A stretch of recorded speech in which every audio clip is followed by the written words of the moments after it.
فرمائیے. آپ سے پہلے میں نے آپ کو اجازت دی تھی, تشریف لائیے.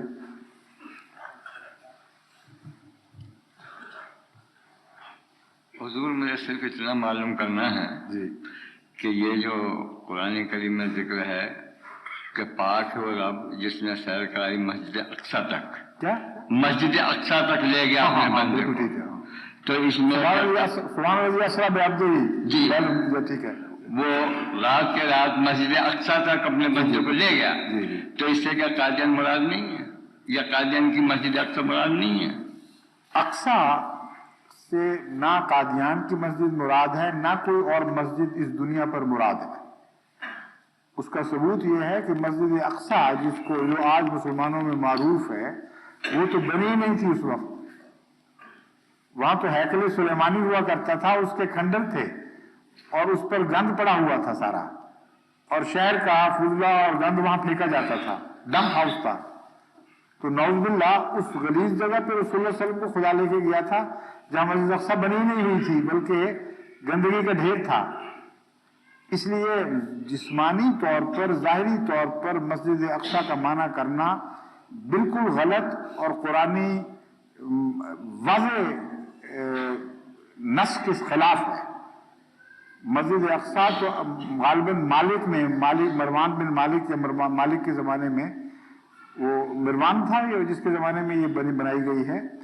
حضرت عمر نے جب قبضہ کیا ہے فلسطین پر تو اس جگہ کو صفا کروایا. یہ آج تاریخ میں گواہی موجود ہے.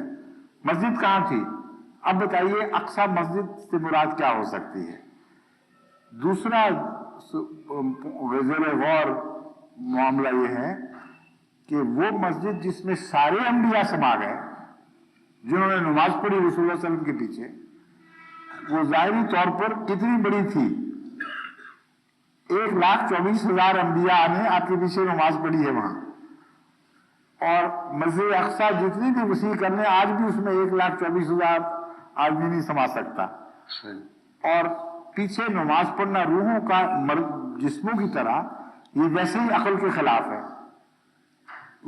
اس لیے جس سپیس کی بات قرآن کریم کر رہا ہے وہ یہ سپیس نہیں ہے جس سے ہم آشنا ہیں, جس میں ہم رہتے ہیں. وہ اور ڈائمنشن ہے کوئی. بس اس کا ایسی مسجد قرار دینا جو ظاہری اور جسمانی ہو, اس بات کے مخالف ٹھہرتا ہے کہ اس جسمانی جگہ پر 1,00,000 انبیاء کی روحیں نماز پڑھیں, کیونکہ وہ غیر جسمانی ہے. سمجھ گئے؟ اس لیے اقصی کا لفظ خود بتا رہا ہے کہ دور کی مسجد جہاں انسانی تصور پہنچ نہیں سکتا, ایسی عبادت گاہ ہے کوئی جو انسانی تصور کی پہنچ سے بالا اور بہت دور ہے, وہ ہے مسجد اقصی. اس لیے اس متبرک نام کی پیروی میں وہاں اقصی بن جائے یا قادیان میں بن جائے, نہ وہ اصل مسجد اقصی نہ یہ اصل مسجد اقصی, بلکہ تبرک کے طور پر یہ نام رکھے گئے ہیں. سمجھ گئے؟